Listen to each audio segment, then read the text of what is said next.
Dandaan na lang natin paglagay. Yan. O, di ba? Tingnan nyo, parang bumababa agad. Puno-puno mga idol. So, maglagay na tayo ng flavor. So, ang flavor natin ngayon, durian. Sobrang bango. So, ito mga idol, yung durian na yan, pagka ilagay natin yan dyan, diretso, hindi to mamimix sa ice cream natin. Kasi, sobrang creamy yan mga idol, oh. Yan, oh. Sobrang creamy. So pag ihalo natin yung diretso dyan, bababa lang to mga idol sa pinakailalim. So hindi sa mamix sa ice cream natin masyado. So ang gagawin natin, ito ang gagawin natin ngayon. Ito, babawasan natin mga idol. Yan, tapos ilagay natin dito. Siguro mga isang baso. Yan.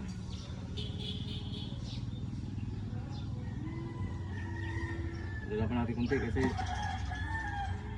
masyadong creamy talaga. Okay. Tapos, siyempre, mimix natin. Yan. Mimix muna natin siya dyan. Bago natin i-halo doon. Siyempre, ibalik na naman natin yung ice cream na ginawa natin. Yan, tingnan nyo. Oh. Oh. Diba? Kapag i-halo na natin to, so mamix na yan lahat doon sa ice cream natin. Sobrang creamy kasi yung ano, yung durian. Malapot siya. Yan. Natin na yung mga idol, oh. Oh, ang bango.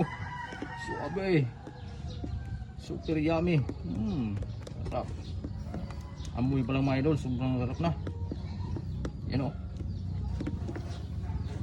Oh. Mayroon kasi nag-request sa akin dito mga idol, durian flavor. Pero siyempre hindi naman tayo gagamit ng mga powder o kaya yung liquid. Siyempre pure bunga tayo. Yan, para wala kayong masabi dyan. Kasi pag gagamit tayo ng mga powder dyan, sabihin nyo powder lang pala yun. Ito itong bunga o kaya ito na pure bunga yan. Oh, bango mga idol. Sarap. Okay? Diba? Sino? Parang lugaw. Parang lugaw pero masarap yan. Tapos, siyempre, dandaan na lang natin paglagay. Yan.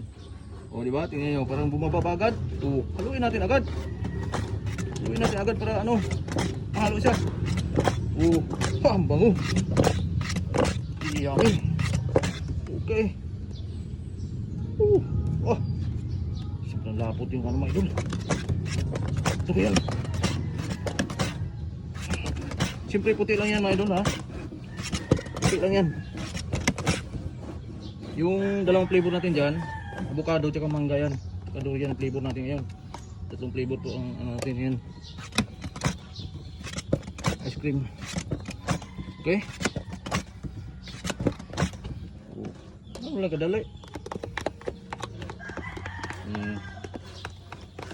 Ito lang mag-flavor mga idol. Yung paglagay natin ng flavor, paggawa ng ice cream mga idol, hindi po yan basta-basta. Dapat ginagamitan din natin ng ano yan, technique. Kasi kung basta-basta lang tayo, wala rin. Hindi naman maglasa yun eh. Pagka lagay natin diretso yung durian, kasi babagsak sa ilalim yun, sa pinakapuwit ng tubo. So wala na, hindi na nakakain ng customer. Diba? Guys,